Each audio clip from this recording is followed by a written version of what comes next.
محمد عبد الله عيقه محمد halka degantaado marka deegaan la horta berigi hore waxaan ku dhashay reer guurabaan ahaa waxaan ahayn xoolo dhaqato kolka hooyaaba weyn toreemka reer guuraabo meel yaala ma jiro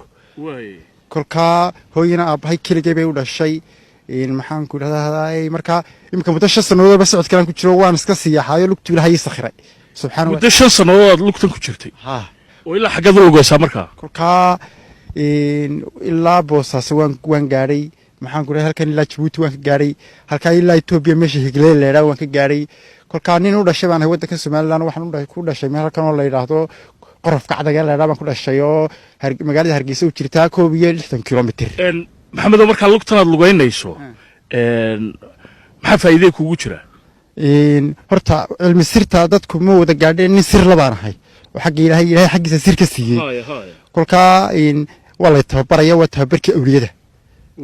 kolka tababarka awliyada ahaatee adduunyada shaqadan adduunyada dadku ka shaqeeyo dadka lagu mashquuliyo xaqiisa ilaahay kaga mashquuliyay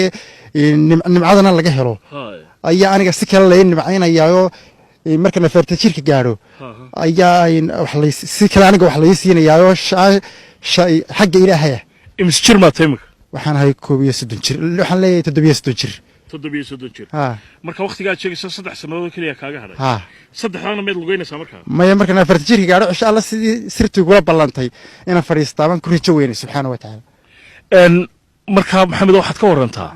markaad lugaynayso masaafada inta laga ilaa Boosaasaad gaarayso intee kugu qaadataa adigu kolba intii ilaahay ka dhigo maran inta halkan ka tagay qudbiga mayd aan joogay 2 bilood baa jirtoon ka lugeeyeen Boosaas haddana waan sii socday muddo 12 markaasoo kaliya ahayd laakiin